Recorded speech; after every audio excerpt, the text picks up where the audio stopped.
Mon petit JB, oui, mon t'es allé à Turin là récemment. Exactement, la semaine dernière. C'était la semaine dernière, c'est ça. T'es allé à Exactement. Turin pour aller voir une marque qui s'appelle Leapmotor. Exactement. Alors moi, Leapmotor, comme ça me dit rien du tout. Pour moi, c'est pas vraiment une marque très connue dans le milieu de la voiture électrique. J'ai envie de savoir un peu ce que c'est, pourquoi on parle d'eux et pourquoi t'es allé à Turin pour aller les voir.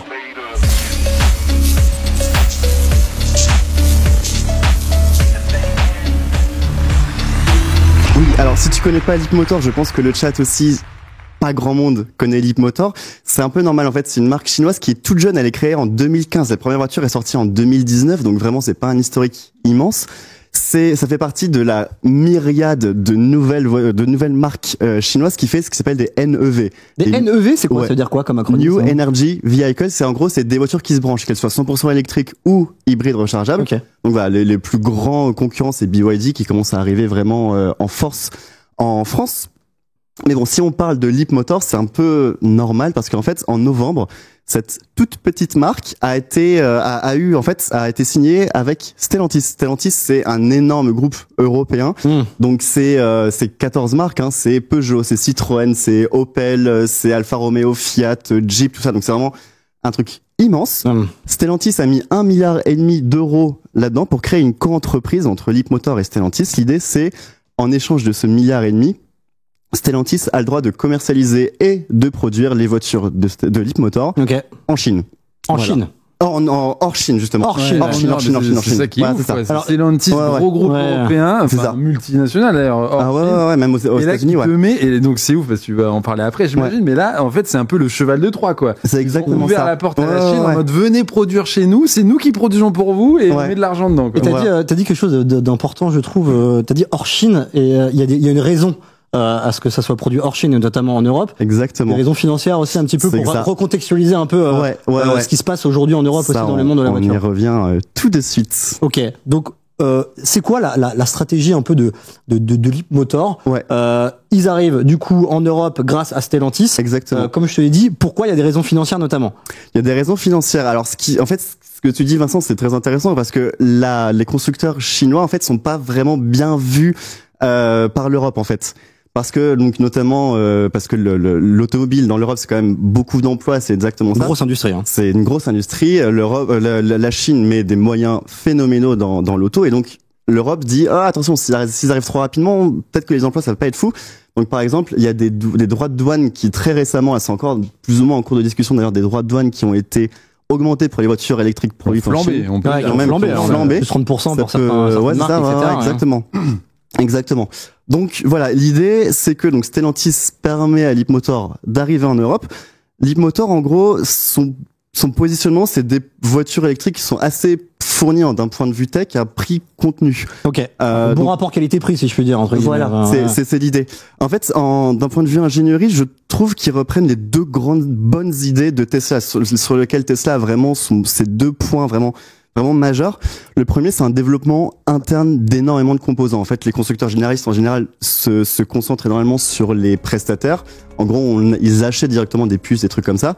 Là, Leapmotor fait tout en interne.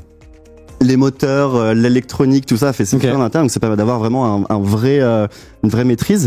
Le deuxième truc, c'est ils mettent l'accent à fond sur la connectivité. Ils font ce qu'ils appellent des SDV. SDV, c'est un Software Defined Vehicle. En général, c'est des mises à jour à distance qui sont hyper profondes. Sur une voiture normale, quand tu as une mise à jour, c'est l'écran qui change. Donc quand tu dis hyper profonde, qu'est-ce qu'on peut modifier par exemple sur une mise à jour à distance comme ça hyper profonde? Qu'est-ce qu'on peut modifier clairement sur la bagnole genre? Eh ben en fait, donc ça peut être les écrans comme de base, j'ai envie de dire, mais ça peut par exemple aller beaucoup plus loin. On peut modifier le fonctionnement des moteurs, le fonctionnement des batteries, etc. Par exemple, de recharge, c'est ça. Donc on peut dans l'idée modifier l'autonomie d'une voiture électrique à distance. Exactement. C'est quand même fou. Hein, ça s'est vu chez Tesla. En fait, du jour au lendemain, parfois les propriétaires se levaient un matin et au cours de la nuit, la Tesla s'était mise à jour, elle chargeait plus vite, par exemple. Ça, c'est un truc qui est possible avec ce fameux SDV. Et attends, j'ai une question, excuse-moi, je te coupe, ça se trouve, ça viendra plus tard, mais c'est une start-up, Leapmotor, ou ça appartient à un constructeur déjà établi? Alors non, c'est en solo, ils se considèrent effectivement comme une start-up, ça appartient pas à un grand groupe, etc. C'est vraiment, ils sont en solo. Et donc voilà. Et donc, l'avantage de Stellantis, c'est que Stellantis ont un réseau de vente et d'après-vente qui est hyper développé en Europe. Et donc, en fait, Leapmotor veut aller fort. Déjà, fin 2024, ils comptent avoir 120 points de vente en France. En France. Okay. En Europe, c'est 350, donc ça peut aller très très vite. Ah, donc c'est une grosse majorité en France. C'est ça. Pas une majorité du coup. C'est pas, enfin, le mec ça, c'est pas compté. C'est pas anodin parce que c'est lié à Stellantis et du coup j'imagine qu'ils vont s'appuyer sur le réseau de Stellantis. Exactement. Ouais, pour c'est aussi ça. bien pour la vente et l'après-vente. Genre, c'est ouf. Ça veut dire, tu rentrerais dans une concession pour acheter une Peugeot ou une Citroën, et là, tu vois ça, Leapmotor, combien? Moins de 20 000 balles. Ouais. Les voitures électriques, c'est ça. Tu parleras des prix. Exactement, après, peut-être, il y en a une, ouais. Ah oui, c'est que c'est abordable. Ah ouais, oui, c'est ça. Mais oui. Tu me parlais tout à l'heure un peu de la gamme de Leapmotor. On peut s'attendre à quoi Leapmotor en Europe? Le catalogue de voitures électriques, il y a quoi? Il y a de l'abordable, du très cher, du premium, de l'ultra premium. Sur quoi on va être positionné avec cette marque? Il se concentre vraiment sur un prix contenu. En fait, l'idée, on est vraiment en plein dans le milieu parce que lundi, les commandes ont ouvert, donc les voitures on peut les acheter dès aujourd'hui, là, en France. Ils arrivent avec 2 voitures, donc c'est des noms qui sont très très glamour. C'est la T03 et la C10. Donc on voit à l'écran là, la petite. Exactement. T03, la petite c'est la T03, la grande c'est le C10. On est vraiment situé aux antipodes au niveau du gabarit, du format, du segment. Et pas que le gabarit d'ailleurs. Donc on va commencer par la T03 qui est assez intéressante. C'est une toute petite voiture, c'est vraiment 3,60 m, donc c'est la taille d'une Twingo ou d'une Spring. Citadine quoi, dans l'idée. Vraiment, citadine. Alors d'un point de vue externe, je la trouve plutôt mignonne. En fait, vous verrez, on voit un petit film promo qui passe. Je sais pas ce que vous en pensez, je sais pas ce que le chat en pense. Je trouve. Ok, c'est moins dégueu que la Dacia Spring quoi. Voilà, c'est ça. On est dans ces eaux là quoi. On est pas mais sur un truc de une petite bouille mignonne. Il y a une bouille. C'est mieux fini et elle semble plus solide quoi. Tu sais, la Dacia Spring, t'as l'impression que tu la pousses, elle va tomber. Ouais, ça fait fragile. Non mais je dirais quand même qu'on se retourne pas sur cette voiture quand elle passe devant toi dans la rue. Non, il y a peu de chance. Partout. Voilà, mais je sais pas, je trouve l'avant, je trouve elle a une petite tête mignonne. Bon, c'est pas déconnant, c'est pas déconnant. Voilà, donc bon. Elle sera vendue combien, JB là, cette bagnole là? Bah écoute, si tu veux, j'en reviens dans 2 minutes. Ok, d'accord. Ah oui, il y a du teasing sur les. Il y a plein de choses. Ils risquent de faire très mal avec le prix. C'est ça. Alors, avant de connaître le prix, est-ce qu'on peut connaître un peu la fiche technique de cette T03? Qu'est-ce qu'on a le droit à quoi avec cette caisse citadine? J'imagine que c'est pas une routière, tu vas pas faire de l'autoroute avec? C'est pas vraiment fait pour. Alors c'est une 4 places, le coffre est pas très grand, etc. L'intérieur aussi, peut-être qu'on pourra peut-être le montrer. L'intérieur, c'est pas glam. Ce qu'il faut savoir, c'est que c'est une voiture qui est sortie en 2020 en Chine, donc elle a pas les derniers canons. Voilà, c'est une voiture qui existe déjà depuis plusieurs années. Et que toi, t'as pu tester d'ailleurs depuis. On l'a pas dit. Ouais, c'est ça. En fait, c'est ce que je disais à Turin. Donc à Turin, en fait, j'ai pu tester les 2 voitures. J'ai pu aussi m'entretenir avec tous les dirigeants. Donc c'était super intéressant. J'ai appris plein de trucs. Bon, c'est une petite voiture, mais ça fait 95 chevaux. On peut aller jusqu'à 265 km d'autonomie. Donc ça, c'est plus puissant et ça va plus loin qu'une Spring, par exemple. Ok. La Spring, elle est à combien d'autonomie en moyenne? La Spring, c'est 220, 230, c'est ça. Bon, pour la vie, c'est largement suffisant. Oui, franchement, c'est ça. Pour remettre un peu le contexte de l'autonomie pour une utilisation urbaine. Voilà, on n'est pas obligé d'avoir 700 bornes pour une urbaine, on est d'accord. Je crois que le chiffre moyen, c'est 20 ou 30 km par jour. J'aurais dit une trentaine, la voiture, toi, quand tu l'as conduit un peu, c'était quoi un peu tes ressentis? C'est quoi ton avis un peu sur la bagnole? Tu fais beaucoup de tests de voitures électriques, donc tu peux comparer et tout, c'est cool quand même. C'est pas mal. Encore une fois, faut bien, c'est une voiture de ville, mais en fait, donc j'ai fait genre 120-150 km avec. En fait, ça fait le taf, ça fait vraiment le taf. En fait, c'est plutôt confortable. Les 95 chevaux, ça fait que c'est assez péchu. On peut sortir de ville. J'ai pris de l'autoroute avec. Ah oui. Oui, je ferai t'as pris l'autoroute avec? Ça vibre pas trop, t'es quand même serein. Non, ça monte à 130, ça s'y maintient, ça fait le taf, ça a pas trop de bruit. Franchement, ça fait le taf. Et je trouve que c'est mieux que la Spring à ce point de vue-là. Je pense que d'ailleurs, Vincent, t'as essayé la Spring, je sais pas ce que t'en penses, toi. Alors, en effet, moi, celle-là, j'ai jamais essayé, mais j'étais monté dedans au Mondial de l'Auto il y a 2 ans parce qu'il l'a montré, là, le présentateur français. Et en fait, j'ai été scotché par la qualité de l'intérieur par rapport à la Dacia Spring. Alors, tu vois, le petit écran, il est sympa et c'est pas un écran de ouf, mais genre, la Dacia Spring, tu montes là-dedans, t'es en mode, ok, c'est l'utilitaire pour aller chercher le bois. C'est très spartiate, quoi. La Spring, c'est très spartiate. Alors que là-dedans, je suis rentré dedans et j'ai fait, ah ouais, ok, c'est pas ouf, mais franchement, pour le prix, en gros, ça coûte le même prix que la Dacia Spring, hein, tu le diras tout à l'heure, JB, mais pour le prix, j'étais en mode, ah ouais, ok, quoi, donc, non. Yes.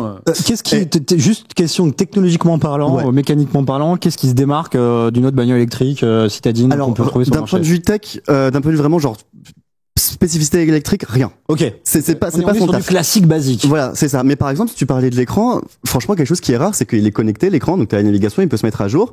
Le seul truc qui est un peu dommage, c'est que t'as pas Android Auto, pas Apple CarPlay. Ok. Parce qu'en fait, comme c'est une voiture en Chine, ça existe pas vraiment, c'est pas très répandu. Leapmotor en est conscient, c'est pour ça que c'était cool de pouvoir discuter avec les dirigeants, ils en sont conscients, ça arrivera d'ici 1 an. Bon, parce quand même. Ouais, en fait, ça va arriver quand même. Faut qu'ils changent de fournisseur, donc ça prend du temps, mais en tout cas, c'est dans les bocs. Mais voilà. Est-ce que c'est des voitures, parce que moi, j'entends voiture électrique, j'entends tout de suite conduite autonome. Est-ce que c'est une voiture sur laquelle il y a de la conduite autonome? Non, mais c'est une excellente question. En vrai, c'est une question intéressante. C'est une excellente question parce que, c'est ça qui est assez fou, c'est qu'elle est très, très, très bien équipée. Il y a une seule finition, il n'y a pas d'option. Et t'as notamment un régulateur adaptatif, c'est-à-dire que la voiture va pouvoir freiner, accélérer toute seule. Ouais. Et ça, c'est un truc, je pense que j'ai jamais vu cet équipement sur une voiture de cette taille. Ça, C3, je suis même pas sûr que C3 t'as pas, la Twingo t'as pas. Franchement, pour une voiture aussi petite, c'est la première fois que je vois un tel équipement. Ouais. Ok, pas déconnant, quoi. Ouais. Et on arrive justement à la vraie question que tout le monde se pose. Roulement de tambour, mettez-moi un roulement de tambour quelque part, là. Ça coûte combien, cette petite voiture? Ça coûte 10, alors il y a 3 étapes, c'est ça qui est assez rigolo. Voilà. D'un point de vue, vraiment, tu prends le prix catalogue, c'est 19 500 €. Ça, c'est vraiment le minimum à partir de, quoi. Voilà, c'est ça. Non, mais encore une fois, il n'y a pas d'option, il n'y a rien du tout. C'est 19 500 €, point. Ce qui est déjà, pour le prix, pour l'équipement, c'est vraiment pas déconnant. Un prix de lancement, 18 900 € pour lancer un petit peu la machine. Ok. Trop mise, quoi, tranquille. Voilà, c'est ça. Et là où ça devient vraiment très très intéressant, c'est ce que je disais au début, elle est fabriquée en Europe, en fait. Elle est fabriquée en Pologne dans une usine Fiat.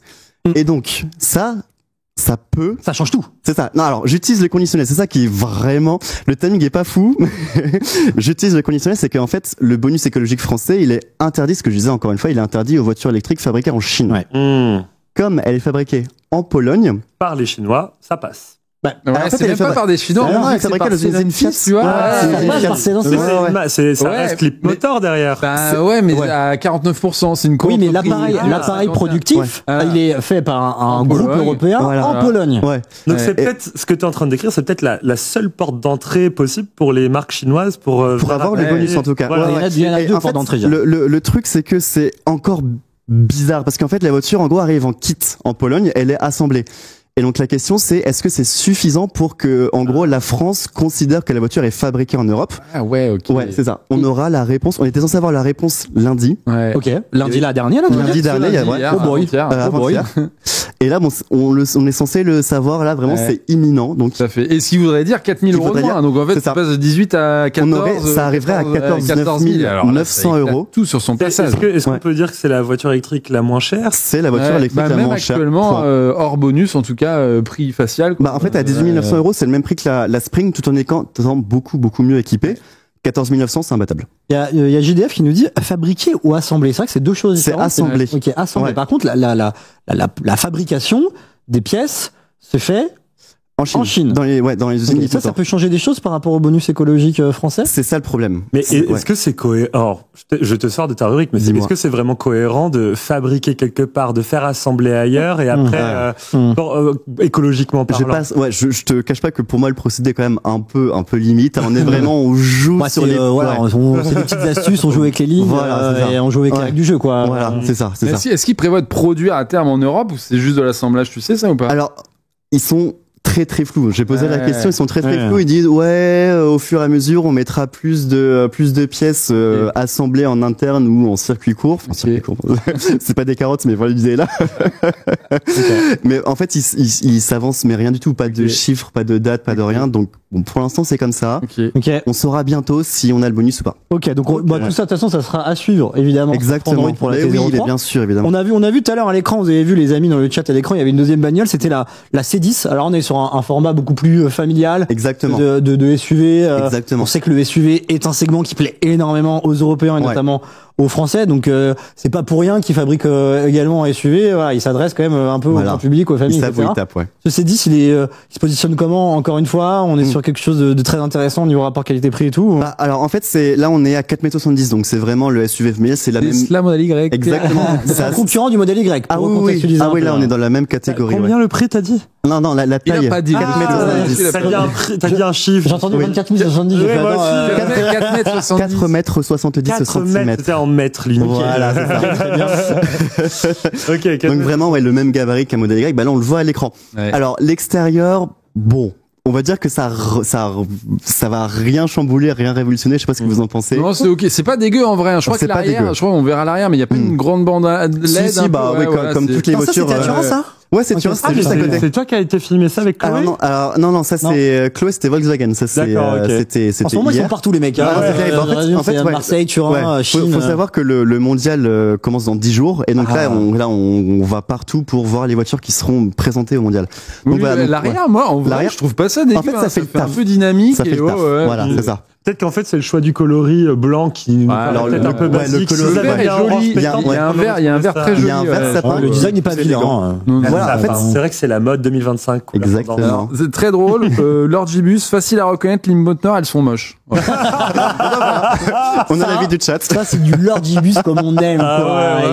Il est piquant, il est direct comme ça, pas de glissade en plus. Et merci les jantes sont cool. Moi, j'aime bien avec les jantes. Ça, c'est les grandes jantes. C'est du 19. Non, mais en fait, ça fait le taf. C'est pas moche, mais c'est quand même assez bateau. C'est ce que tu disais, Grégoire. Personne ne se retournera sur la rue, quoi. Et ça, par rapport à un modèle Y, il est assez chance. Il a des vrais atouts à faire valoir. Qu'est-ce qu'on en pense, quoi? Là, l'idée, c'est que par rapport à la T03, qui est une voiture assez ancienne, là, c'est un lancement, même pour Leapmotor. En fait, la voiture, elle est pas lancée en Chine, c'est un lancement mondial. Et donc, ce qui fait qu'on a vraiment toutes les technologies dont je vous parlais, là, ce fameux SDV, donc avec une connectivité qui est hyper approfondie. Et voilà. Après, l'intérieur aussi est beaucoup plus moderne. On a un grand écran qui là aussi connectable, avec une connectivité, tout ça.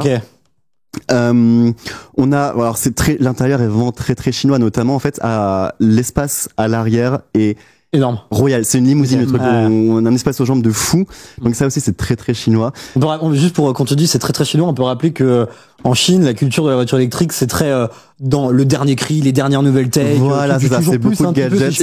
Et surtout, là, on voit la planche de bord. Surtout, petite parenthèse, parce qu'on était en Chine, du coup, la semaine dernière avec Arnaud et on a pu discuter avec des locaux et je leur ai dit, mais pourquoi vous avez autant de place aux places arrière? Tu sais, aux places arrière, t'as genre, sans déconner, t'as 50 cm entre tes genoux et le siège devant. Et le coffre, par contre, tout le coffre était là en mode, je mets où mon sac, tu sais, genre, il y a pas de place. C'est l'inverse, tu vois, il range sur le coffre. Et le mec m'a dit, en fait, c'est simple. En Chine, on part jamais en vacances. Tu vois, quand on a des week-ends où tu fais 100 bornes, 200 bornes, grand max, mais jamais tu vas te taper 800 bornes pour aller dans le sud comme nous on ferait de Paris, Marseille. Et du coup, tu vas pas remplir ta caisse de aller 4 bagages, machin. Donc en fait, ils s'en foutent. Ils veulent juste de la place à l'arrière. Le confort. Et là, ça on voyait la planche de bord, on rogne, on flirte avec le kitsch, parfois, on va pas se cacher. Avec ce simili-cuir orange, il y a un mode, en fait, c'est un éclairage d'ambiance, c'est un mode disco, donc ça pue, bref, voilà. Mais comme tu l'as dit, c'est très chinois, encore une fois. C'est très chinois. Pour avoir vu pas mal de voitures chinoises, ils sont dans un espèce de bling-blings, diams, c'est tout. Il y a un côté années 2000 assez prononcé, quoi. Exactement. C'est vrai que chez nous, on est plutôt dans le design de la sobriété, à la suédoise, quoi. Non, là, faut que ça claque. On connaît le prix du oui, bien sûr qu'on le connaît. On le connaît. Il arrive à 36 400 €. Ok. Ouais. Alors, le prix est assez bas. Ok. Mais en fait, le problème, c'est que contrairement à la T03, pour l'instant, le C10 est importé directement de Chine. Ah, donc pas de bonus. Pas de bonus. Ah, ok. Pas de bonus. Et en fait, c'est ça qui est un petit peu compliqué pour le C10, c'est qu'en fait, il arrive sur un segment qui est hyper concurrentiel, vraiment hyper concurrentiel. Et par exemple, les voitures électriques fabriquées en Europe, là, je pense au Tesla Model Y, je pense au Scenic E-Tech, qui ont droit au bonus, sont parfois même limite moins chères ou quasiment au même prix, mais avec une image de marque qui est vachement plus ancrée dans la tête des gens. Et donc, en fait, tout le défi de Leapmotor, ça va être de faire rentrer dans la tête des gens que Leapmotor, ça existe et que c'est pas mal. Mais est-ce que ce que tu disais tout à l'heure sur le fait que ce soit une voiture chinoise qui est fabriquée, assemblée en Chine et qui arrive directement chez nous, ça implique un malus au niveau du prix? En fait, là, le 36 000... des douanes, etc. En fait, le 36 400, c'est avec l'augmentation des douanes, tout ça. C'est le prix que va payer... Exactement, c'est le prix que va payer le consommateur. D'accord, ok. C'est ça. Mais en fait, tu peux pas retrancher les 4 000 € du bonus. D'accord, ok. C'est juste ça. J'ai l'impression que ça va être un peu le grand problème de toutes les marques chinoises, c'est l'image, quoi. Exactement. Enfin, c'est compliqué d'arriver sur un marché avec des acteurs déjà hyper implantés depuis plus de 30 ans, quoi. T'allais dire un truc, pardon. Non, j'allais dire, je rebondissais sur un commentaire du chat parce qu'il nous disait les clichés au calme, genre quand on disait c'est très chinois et tout. Il y a un truc à savoir, c'est que, en fait, c'est factuel. En Chine, ils n'ont pas du tout les mêmes goûts que nous. Et là, c'est pas du tout comme aux États-Unis. Les marchés sont différents. Exactement. Et en fait, le plus grand défi, je trouve, des constructeurs chinois, c'est de réussir à produire une caisse qui va plaire aux Chinois, qui va plaire aux Européens et aux Américains. Parce que, clairement, entre les Américains et les Européens, bon, tu peux trouver des terrains d'entente sur les matériaux, c'est du cuir, c'est du noir, c'est du marron, du blanc, bon, voilà. Mais les Chinois, ils aiment bien les cuirs vraiment avec des coloris beaucoup plus pétants, avec des matériaux, bah, comme on disait, ça brille, ça, tu vois, alors que nous, beaucoup moins. Et les Américains, c'est un peu pareil, quoi, Et justement, je rebondis sur ce que tu dis. Là, par exemple, le C10, en fait, il y a les équipes Stellantis qui ont développé, en fait, qui ont mis au point, notamment en termes de tenue de route de châssis, la version européenne, en fait, n'a pas la même tenue de route que la version chinoise, parce que les Européens, ils aiment bien conduire, ils aiment bien que ce soit un peu plus ferme, alors que les Chinois, c'est le confort avant tout, faut que ce soit très souple. Et donc, en fait, alors, la communication officielle, c'est que les ingénieurs de Maserati se sont occupés du C10. Bon, s'il vous plaît. Parce que, voilà. S'il vous plaît. Ok, intéressant. Mais voilà, en tout cas, il y a des diffs entre la version chinoise et la version européenne. On a parlé de la C10, de la T03. Leapmotor, il y a d'autres bagnoles qui vont arriver en Europe, en France. Et ils arrivent avec une strat assez agro. C'est quoi un peu la suite, tout simplement? Non, il y a une vraie stratégie. En fait, ils communiquent sur au moins un lancement par an jusqu'en 2028. Là, on voit la feuille de route. Un lancement par an? Ouais. Donc là, ils sont vraiment, ils sont en mode iPhone 14, iPhone 15, iPhone 16. Exactement. Il y aura ça ligne le marché du smartphone. Non, vraiment, en fait, ce qui est intéressant, c'est qu'ils ont une stratégie moyen, voire limite long terme. Et ça arrive très très vite. On arrivera, en fait, donc je parlais du mondial de l'auto tout à l'heure, et dès le mondial de l'auto, donc vraiment dans 10 jours, il y aura déjà une nouvelle voiture Leapmotor qui sera présentée. Ok, donc vous allez pouvoir du coup découvrir sur place. Exactement. Des prises en main statiques, un peu, j'imagine. Voilà, c'est ça. La nouvelle moteur. Et en plus, c'est intéressant parce que segment C, du coup, c'est plus petit que le Tesla Model Y, et c'est un peu ce qui se vend le plus c'est en le cœur Europe, du marché. Type Scénic, 3008, non, peut-être 3008. Ouais, 3008, en fait, on considère que c'est, c'est ça, voilà. En tout cas, il est plus compact, donc encore moins cher, et là, ça risque de faire un carton. Il s'appelle le B10 et on n'en sait pas grand chose. C'est pas plus, C'est ça. Donc on sait qu'il arrivera au mondial. On nous a montré une photo un peu camouflée, machin. On sait que c'est un SUV, on sait pas beaucoup plus. Voilà. Donc mes réponses dans 10 jours. Ok. De toute façon, on va en foutre partout, je crois, au mondial de l'auto. Il y a une grosse équipe. Il y a vous deux, il y a Ulrich. Exactement. Voilà. C'est ce qu'on va. C'est celle-là. Ok. Voilà. En mode camouflage, quoi. Exactement. Il y a que le coloris qu'on connaît pas alors. L'intérieur on connaît pas, les specs on connaît pas, le prix on connaît pas. Le mec il voit une photo, il croit tout savoir. Là je vois des pneus, des triés Brembo. Mais même les jantes elles sont cachées, donc vraiment pour l'instant le secret est bien gardé. D'accord.